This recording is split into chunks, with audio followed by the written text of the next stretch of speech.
Thanks. Yeah, good morning, everybody. It's my pleasure to talk about this very traditional approach on intelligence. And of course, you all are familiar with it, therefore I only will activate your prior knowledge. And just by this picture, we know that, or you know quite well because you underwent these tests, intelligence tests or items look like this. You have to infer information not from your knowledge without getting additional input. And this can be numerical, it can be language, or it can be visual spatial.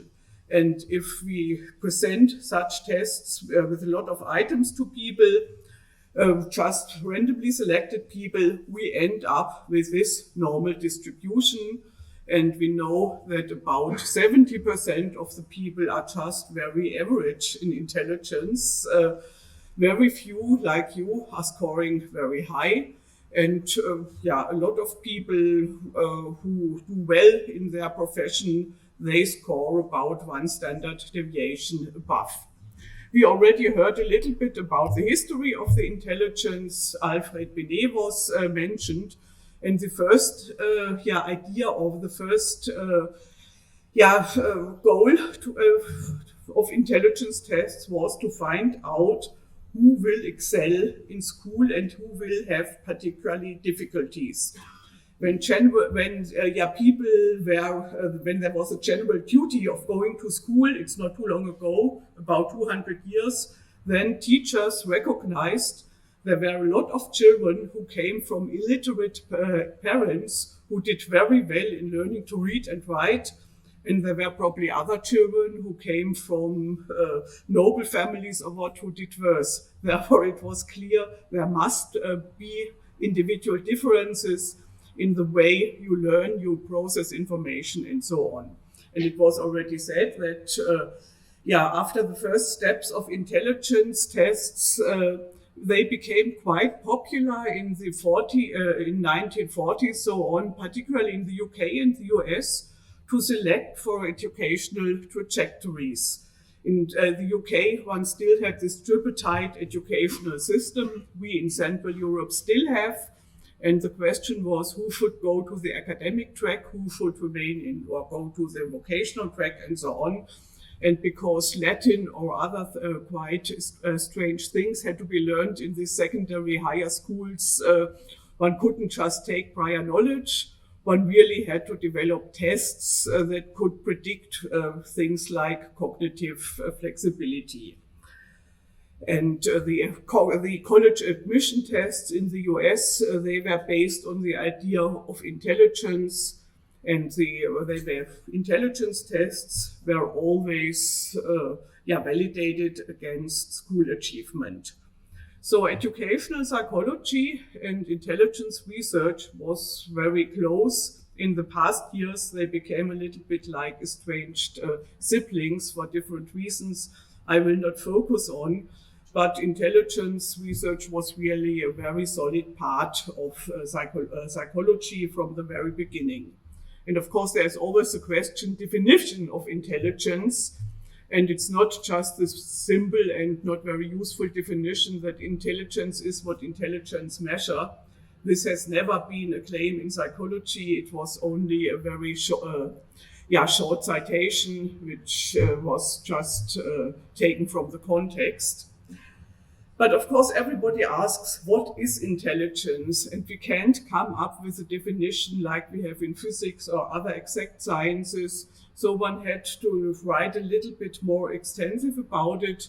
And about 25 years ago, psychologists most agreed on this quite long definition, that it's a very general mental ability that is not just directly book learning because you need admission or access to books. It's really the way one processes information, one derives new information from existing knowledge by logical reasoning. This is a central role of intelligence, and problem solving. When I'm asked what intelligence is, I like to come up with this information, and I will focus on the details. Intelligence is a polygenetically inherited uniform personality trait with high reaction norm, which has a strong impact on the use of learning opportunities and which explains individual differences in numerous outcome measures. So I will go through these colored words. We know, of course, that individual differences in intelligence are to a large extent inherited.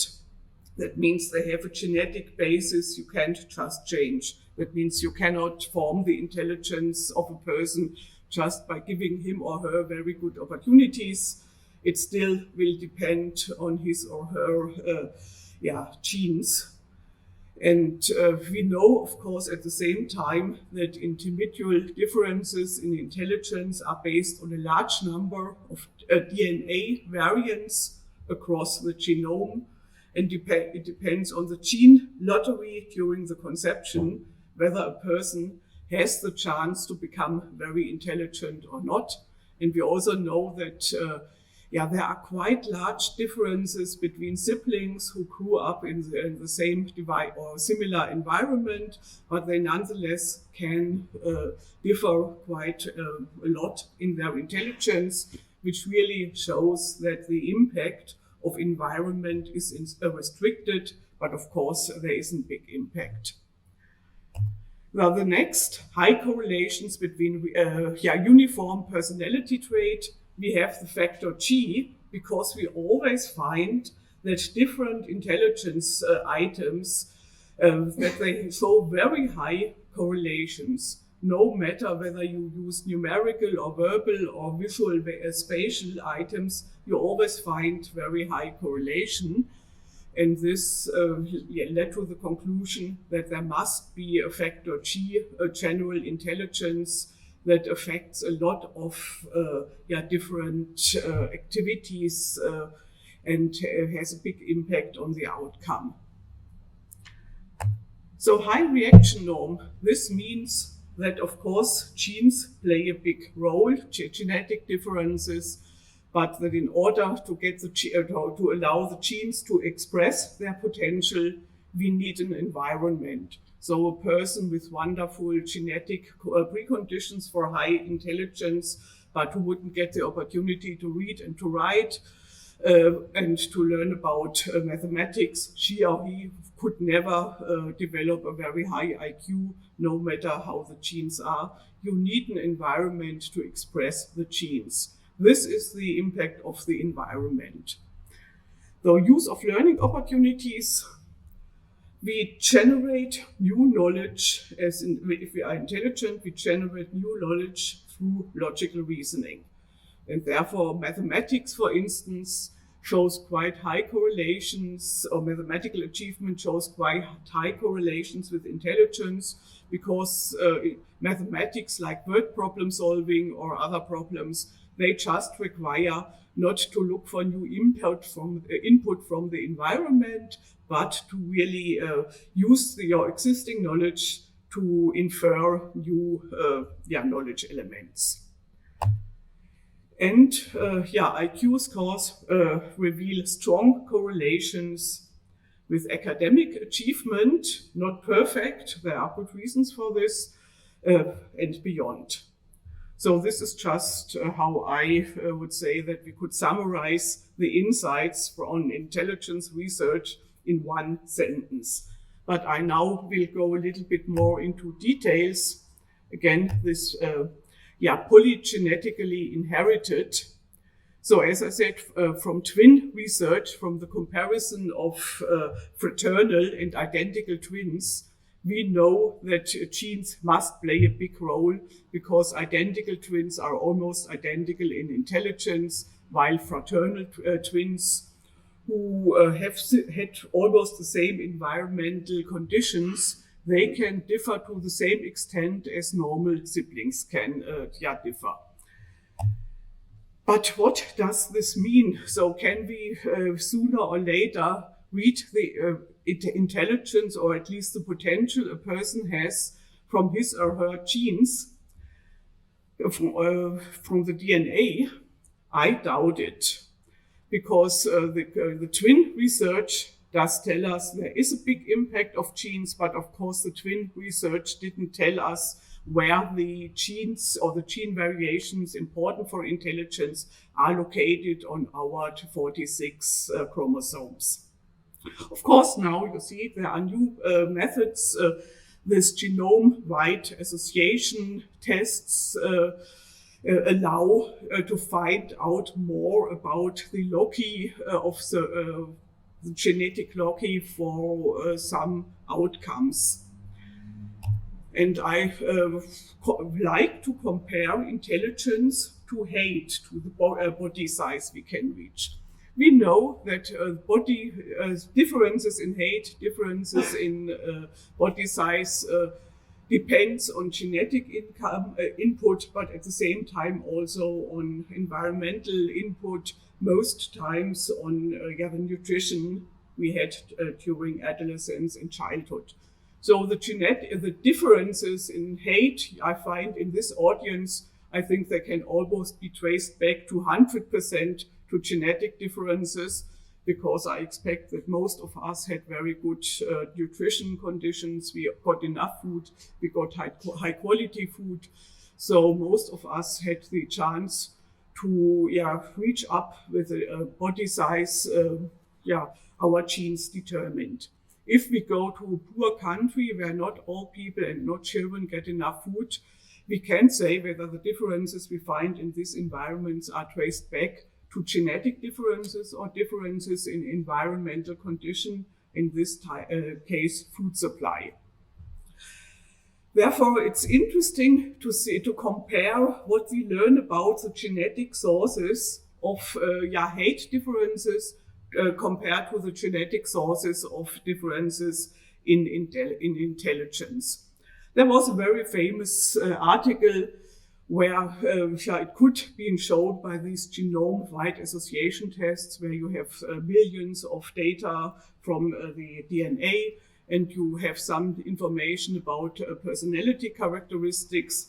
Then you compare where these people with a certain personality characteristics, where they are similar in their gene variations, in their alleles, and then you can infer with some confidence that these are the loci which are important for this personality trait.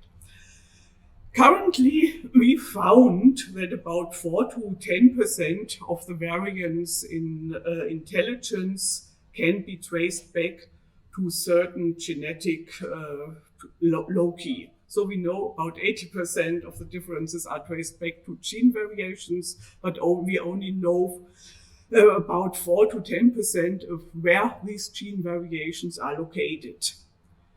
In body, in the height, in the body size, it's not too different. Of course, one was looking for the gene, for the loci, which are responsible why some people get taller than others.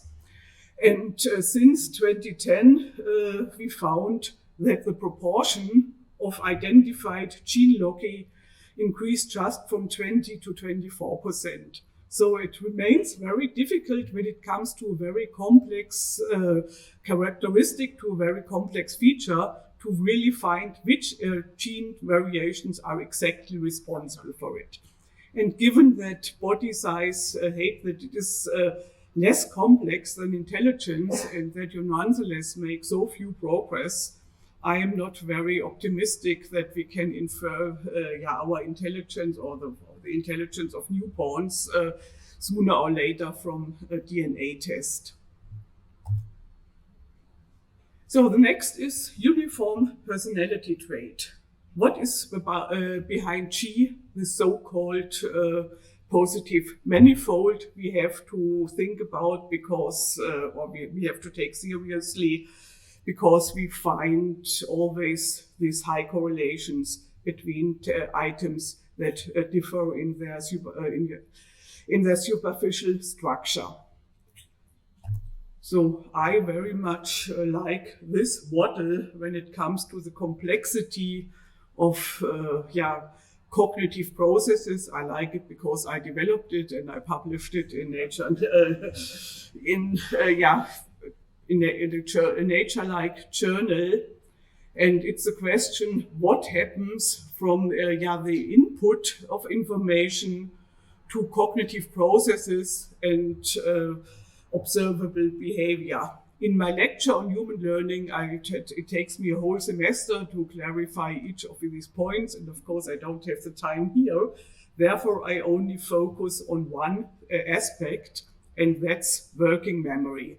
That means that is the institution in our mind, in our brain, that mediates the incoming information and combines it with the knowledge we already have. This working memory is probably what makes us human, what's really unique to us. And it allows to pursue goals by connecting incoming information to existing knowledge, to inhibit information not relevant for the goal. We all the time have to inhibit information, otherwise we wouldn't have gotten here. We would probably have ended up in a nice cafe as soon as we saw one. It allows to switch between goals because we always have to approach new goals. And it allows us to maintain information relevant for the overarching goal. And if we want to find out what's probably the source of intelligence, not so much on the neuroscience basis, but more on the basis of construct from the mind, we always come up with working memory because it's unique human and it's very important for learning new things. And to show you some way and tests of working memory functions, they show a quite high correlation with this much more complex intelligence tests. So I will just show you one test. There are now hundreds of tests, how working memory comes into place when it comes to information processing. And I show you some very simple tests, but they are challenging because they have to be run under time pressure and one isn't allowed to make notes. So the job is memorize the letters in the current order, then assess whether the arithmetic problem is right or wrong, and then name the letters. It's very easy if we would have enough time and if we would be allowed to take notes, but we aren't. So these are the letters. This is the equation. And now I want to know from you whether the equation was right or wrong. And you also should memorize the letters.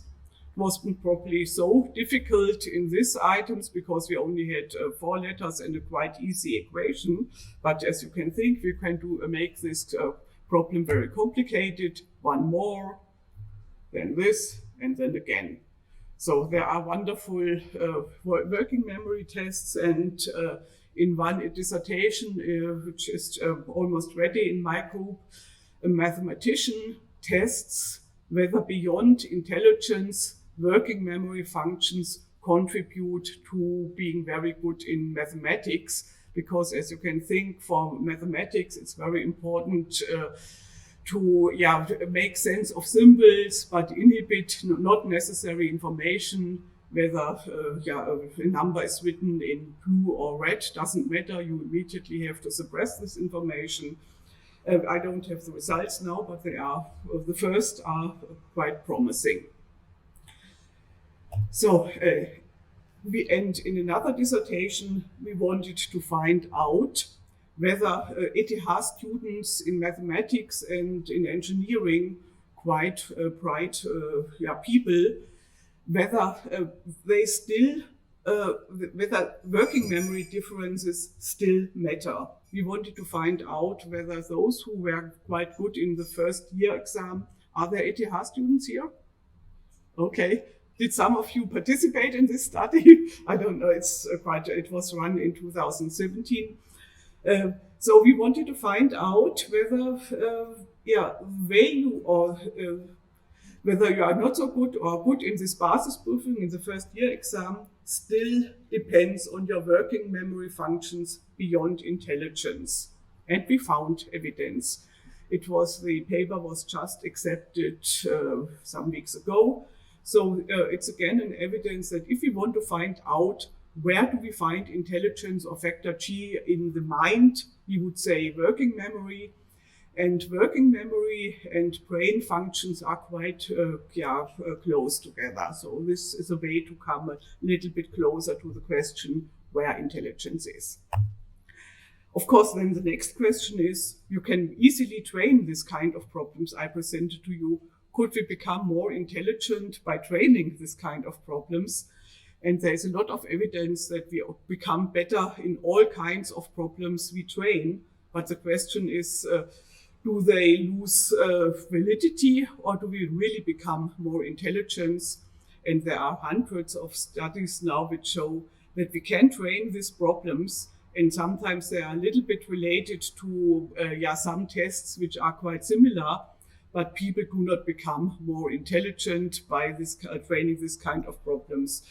It's just like if you print money without increase of the wealth of a country, then you get inflation, but not more wealth. So training, just improving intelligence by training is not possible. And it would be waste of time, for instance, to ask children to do working memory tests instead of learning to read and write. We wouldn't end up very well. So the next point, the high reaction norm of intelligence. Gene expression depends on environmental input, and the most important intervention for developing one's intelligence is schooling. All these intelligence tests you all did so well on, they depend on being able to read and to write because they require symbols, thinking, and so on, even the non-verbal ones.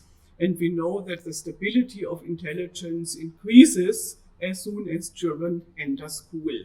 So today it's no longer nature versus nurture, it's nature via nurture. You need a certain environment to help to get your genes expressed. If you don't have this environment, your genes, no matter how beneficial they would be, don't have a chance.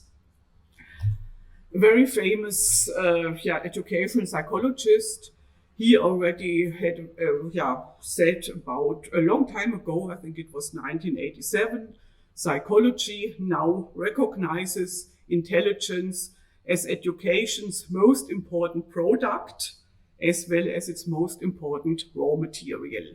So here it's probably interesting to focus more on the product aspect because the raw material aspect is quite clear. So intelligence as education's product. Higher cognitive competences measured by intelligence tests and also the non-verbal ones require schooling for the genetic potential to display. I already explained this. And IQ stabilizes in the course of elementary school. And the interesting thing is in longitudinal studies I was involved in, we found that verbal IQ stabilizes earlier than the non-verbal IQ, which a little bit contradicts some intelligence theories, but it's clear because as soon as children enter school, verbal activities play a very big role. They have to learn to read and write and so on. Therefore, those who bring good preconditions, they can really benefit from this kind of input. And there is also a lot of quantitative and a lot of research which shows that the length or the time people spend in school has an impact on intelligence. In former times, people went even some 50 years ago or so, people only went to school for 6 years or so, and so they couldn't get the intelligence students now they can get who can stay in school until they are 15 or so on. Within Central European countries, I didn't find in my studies neither in Switzerland nor in Germany impact of the quality of teachers on IQ. We found big impact on the learning gains in mathematics, but not so much on the IQ. But we also find that students who go to the gymnasium, who started with the same IQ than those who stayed at the regular schools, they can catch up a little bit. So at the end, they have 2 or 3 more points of the IQ test compared to those who went to the regular schools, although they had the same IQ. I will come back to this point. So the next is, of course, intelligence as school's raw material. So the use of learning opportunities, as I already said, that intelligence has quite high correlations to all kinds of outcomes, academic outcomes. But of course, the correlation isn't one. There are some students who make use of the learning opportunities, while others do not. Recently, we had a nice study on Swiss Gymnasium, for Sarah Hofer's dissertation.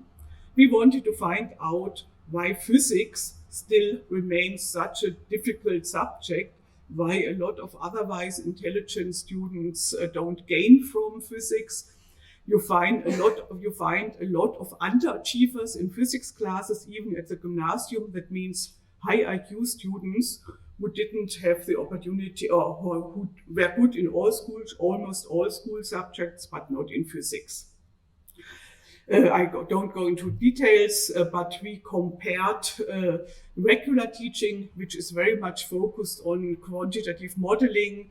So students learn to model some aspects of physics, of mechanics, although they didn't understand the concepts. We focused on conceptual understanding. And what we, for instance, found was that very intelligent girls who were poor in physics, afterwards, and after they underwent this different kind of instruction, they caught up to a very large extent. Also some boys, but the effect was particularly strong on girls who scored quite high in the IQ test. Therefore, it's important that intelligence is not automatically transferred into good school achievement. But if there is good instruction in school, then you find high IQs. How much time do I have? Okay, so then I go on. Yeah, and the last thing I would focus on, but I have some more things. So it's the impact of intelligence tests on numerous outcome measures. I already said school achievement.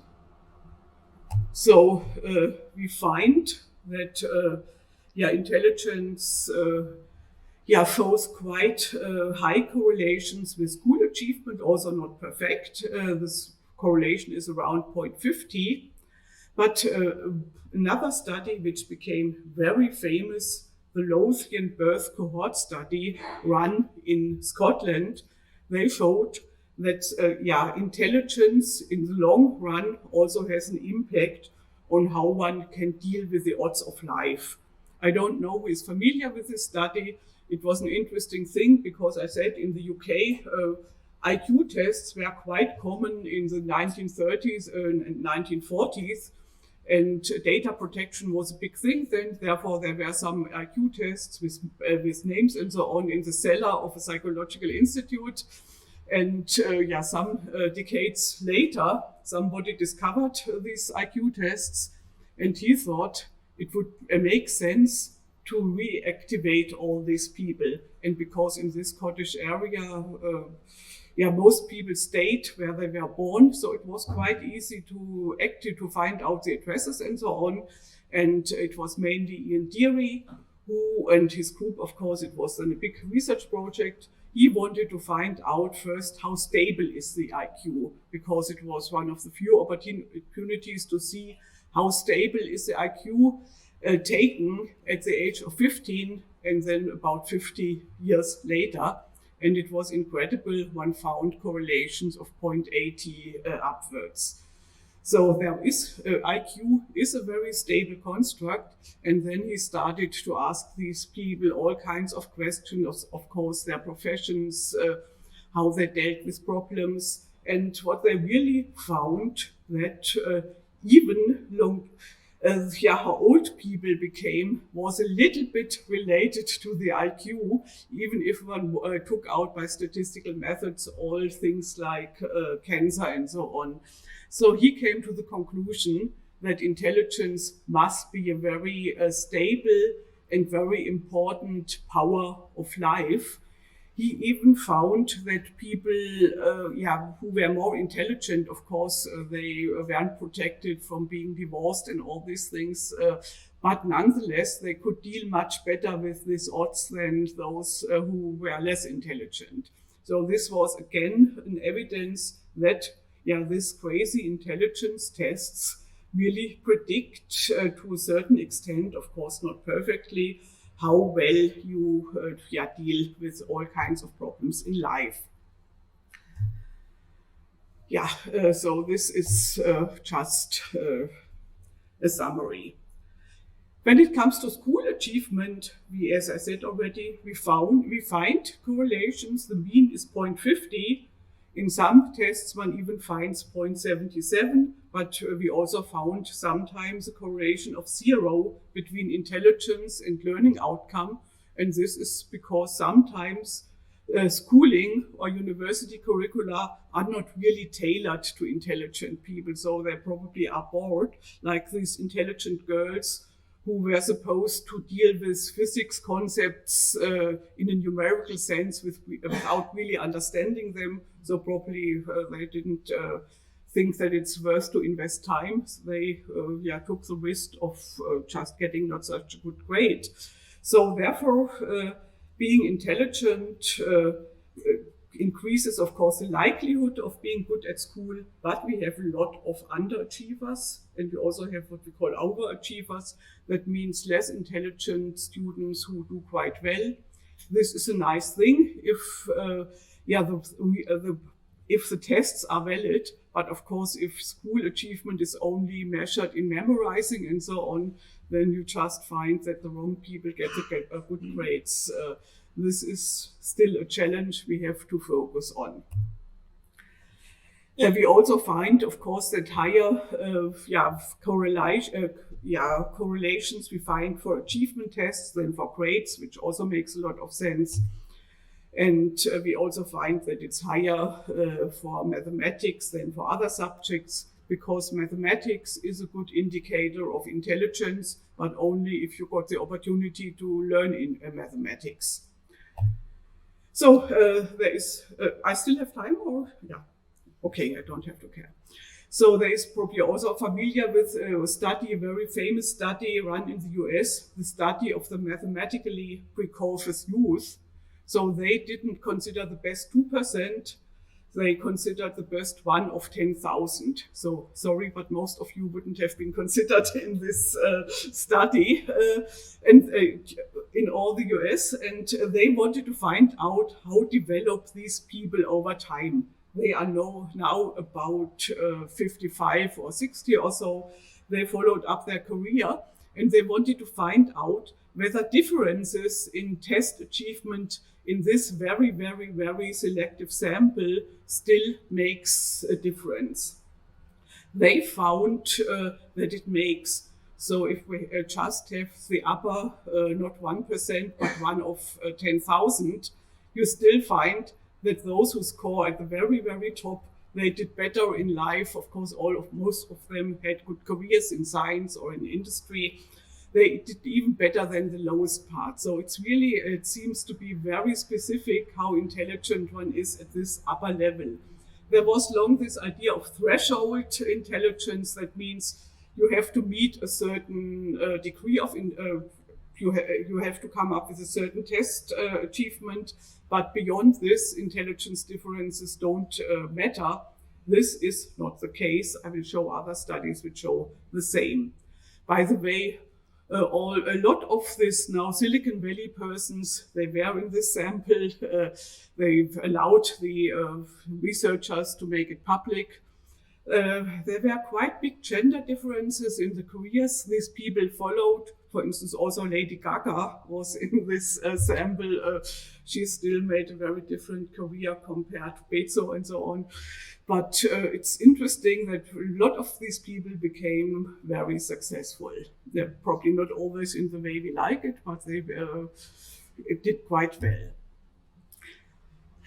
We wanted to find out whether intelligence differences still matter if prior knowledge is controlled for, because we also know that in order to be good in a certain complex field, intelligence is not enough. You have to learn. You can't be automatically a good physicist if you don't attend the lectures on physics and to learn about physics.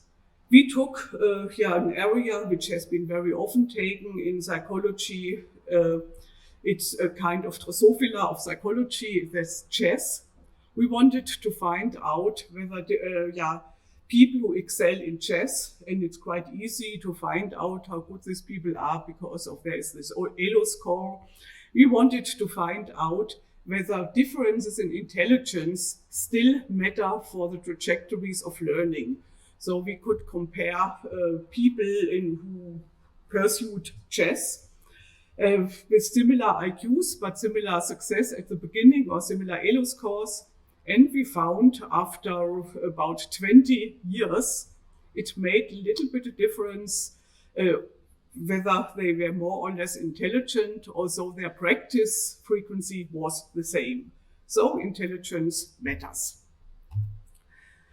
We found similar things again, Michael Berkowitz in this ETH study. We found, for instance, that mathematics students' success in this first year exam depended on intelligence tests. There was a small but clear contribution. And interestingly, the biggest impact was on verbal intelligence. That was, of course, the case because in this numerical test, they were all very good. But whether they really were very good in this basic exam then depended on their achievement in the verbal test. So it's very important. The message is this threshold idea of intelligence, that it doesn't matter for your career as soon as you reach a certain degree of intelligence. This is not true. For many areas, it matters whether you are very intelligent, very, or very, very intelligent. There are some results who always want to call into question the importance of intelligence, and I won't more focus on emotional intelligence because we will learn about this later. But some say that self-discipline is more important than intelligence. And there is empirical evidence that this is really the case in some studies. That means less intelligent students can become better than in mathematics mainly than more intelligent ones if they invested more time. But one should say that these studies, they were run in middle class samples, so they don't have the whole range. And they mainly focus on topics like fractions and percentage calculation that are not too difficult. That means at this level, less intelligent students, fortunately, can compensate, and we should focus much more on this. But when it comes to algebra or when it comes to calculus and so on, then you again see you need very high intelligence to be good there. So this is just very important to focus. So in my final part, I will focus on the question, how serious do we take intelligence when it comes to school trajectories, when it comes to educational choices, which in Central Europe, like Germany and Switzerland, have to be taken quite early because we have this gymnasium track, the academic track. So do we sample the right persons? And it's interesting to see because neither in Germany nor in Switzerland, intelligence tests are considered only school achievement and grades. And grades, of course, have some validity, but not perfect. And because I have now a lot of data which show that we do not a very good job in this respect, I will present some of this data. The first is from the 1990s in Germany, when I was at the Max Planck Institute for Psychological Research. I was involved in 2 big longitudinal studies. And at the end of grade 4, when the decision was made, gymnasium or not, we had the chance to give an IQ test to a lot of children, and we find this result. That means those who don't go to the gymnasium, their IQ is a little bit lower than those who go to the gymnasium. Otherwise, it would be very crazy. But you see a very big overlap. You see that, for instance, when it comes to the IQ of 110, it's 50-50 whether you go to the gymnasium or not. And you see also at the end, there are very intelligent students not going to the gymnasium. And on the other hand, there are some who are not so intelligent. Of course, it was only a group test. It's not very reliable because some of the children had fever or whatever. So it's not, there is some randomness in this data, no question. But nonetheless, it's not completely random. We see that intelligence only plays a mediocre role when it came to school trajectories in Bavaria in the 1990s.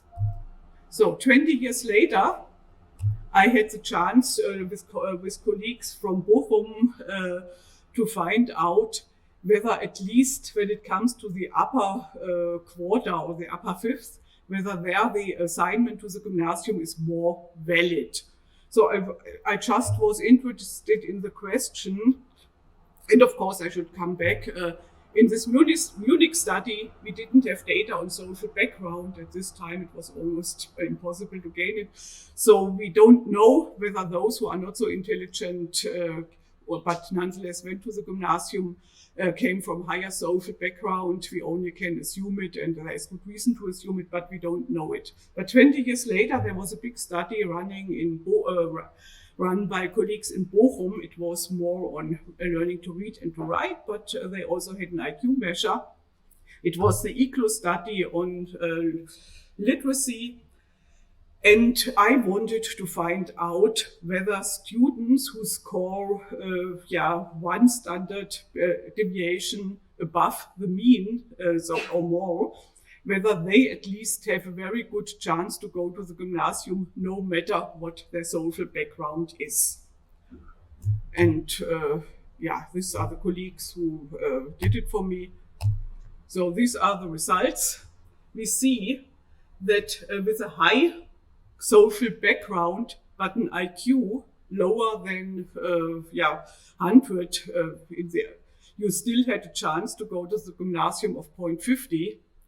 Having a low social background, but having an intelligence score 1 standard deviation above the mean, the chances are also 0.50. So this shows how big the impact of social background is when it comes to going to the gymnasium. So it's really affirming, of course, seeing that very intelligent students didn't get the chance. I should say we also looked to the reading data. We found that those from a low social background but high IQ, they weren't as good in reading as those with high IQ and high social background. But the school, of course, has to be blamed for this because highly intelligent students should learn to perfectly to read within elementary school. Now I come to Switzerland. Switzerland has, from a superficial point of view, has a similar school system like Germany, also this academic track a little bit later. And the biggest difference is that they really restrict the admission to the gymnasium to 20%. Only the best, whoever this is, 20% are supposed to go to the gymnasium. And it's different in the cantons. School achievement plays a role in Zurich. School achievement is too good, therefore they wouldn't end up with a 20%, and therefore an additional test has to be taken. And the question is, what's about IQ? And because in all our studies, we often run additional IQ tests, so it's quite easy for us to come up with some analysis. So theoretically, it would look like this. If there would just be a random assignment to the gymnasium, it should look like the red distribution. If the assignment to the gymnasium would be perfectly fit with IQ, it should be this blue distribution. But of course, you never expect, because there's always an error in tests. You wouldn't expect this blue distribution. But what we really found in the study of Sarah Hofer was the black one. So you see, in some newspapers, I already wrote it, that about 30% of the students, Swiss gymnasium students, don't meet the IQ criterion. I also could have said almost 45, but because there is an error, I don't want to overestimate the number. 30% is already more than enough. But you see that half of the students going to the Swiss gymnasium do not score in the upper 20% of IQ measures. And you see that it's what concerned me most is that it's this symmetric distribution you find. So it seems that in every class it can be tolerated that one not so intelligent student or two they just pass for some reasons the exams. The teachers probably are sometimes very tolerant. Of course, if they would have more students like this, they couldn't do what they are supposed to do according to the curriculum. But anyhow, at the same time, of course, you find this are the students we didn't measure because this study was run at the gymnasium, but there must be this distribution of students who would fulfill the IQ criterion, but who don't go to the gymnasium. We have another study, and this is a study from Esther Ziegler, also one of my former PhD students.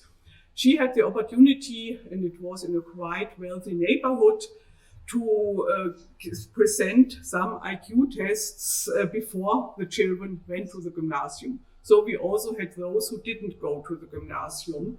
So what you find is, this is the distribution of the gymnasium students in terms of intelligence. This is the distribution of those who remained in the regular school.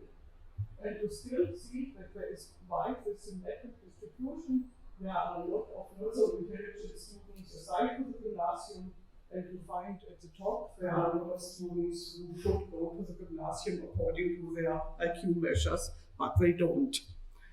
We still don't know here what social background effects what the impact of social background. But we have a third study, and that's my last slide. We have a third study from Ursina Markwalder, who included also social background variables. She again finds, not to the same extent as Esther found it, but she also finds that the gymnasium in IQ is quite diverted. You see that there are some very intelligent students not going to the gymnasium, and others like this, they go. And she also included social economic background. And what we really found is that in order to go to the gymnasium without a quite high IQ, you have to have a very high social background. And on the other hand, there were a lot of really very smart children from lower social background who didn't go to the gymnasium. It wasn't because they got bad grades or because in this study they really got good grades, but for some reasons, I don't know whether they didn't pass the test. We didn't have this data, but they didn't go for some reasons. And I think it's societies who don't consider intelligence differences when it comes to educational systems, they run into big problems in the future, because if university people don't have a high IQ, then the level of the standards will go down and we will not have as smart lawyers and all these people as we need. So I think we should take it very seriously that nowadays social background seems to be play a bigger role in assigning to the gymnasium than the IQ does. So that's my end, and thank you for your attention.